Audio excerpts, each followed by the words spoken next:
Hello everyone, my name is Barbara Schaaf, and today's speech is on the abortion debate.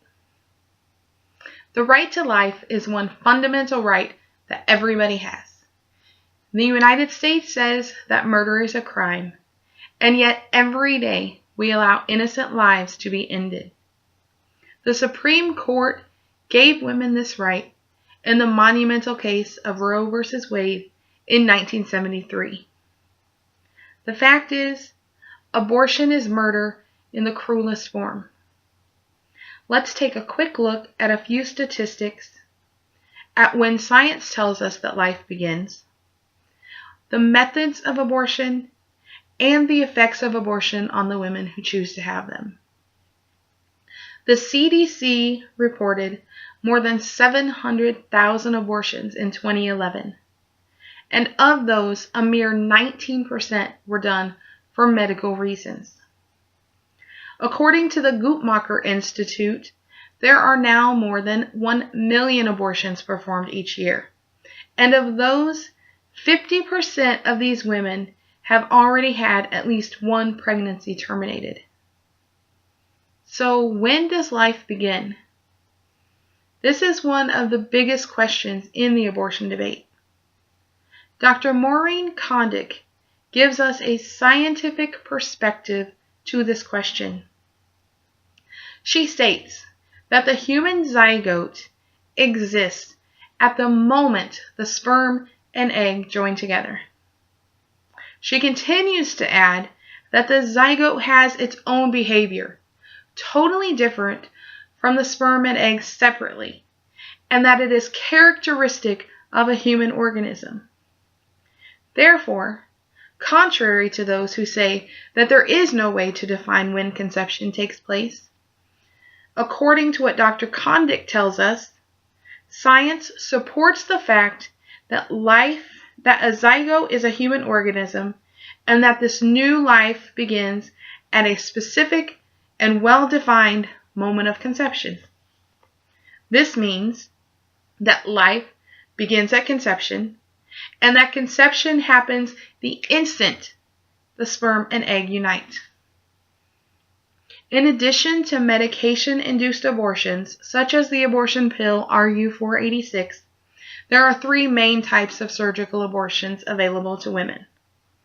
The first is aspiration, which is done typically up to 16 weeks, and the second is dilation and evacuation, or D&E. Both of these involve suctioning the baby out of the uterus.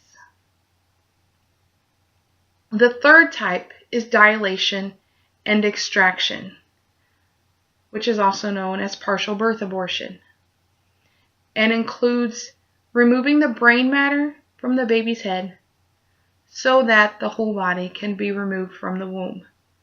This is the only type that is illegal. However, it does still allow for a health exception. The final aspect to think about is the effect that abortion has on the women who choose to have them. Studies have shown that women report suffering from things such as relationship problems, sadness, guilt, shame, and depression. In two separate studies done in the United Kingdom, of women who had gotten their abortions between 1 and 9 years prior to the interviews, the women reported having what they called a persistent upset and stated that time had not decreased their negative feelings toward their abortions.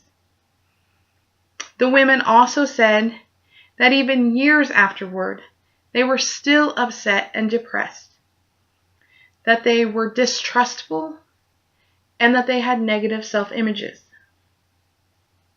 In conclusion, we know that over 1 million abortions are performed in the United States every year, and that only a small percentage of those are done for medical reasons. The debate between pro-life and pro-choice comes down to the question of when does life begin? And we've seen that science has proven it begins at conception, and that conception does have a defining moment. And finally, we have shown that there are long-term effects on the women who choose to terminate their pregnancy. No matter how a person attempts to justify it, abortion is murder in the cruelest form, and the lives of those involved are changed forever. Thank you.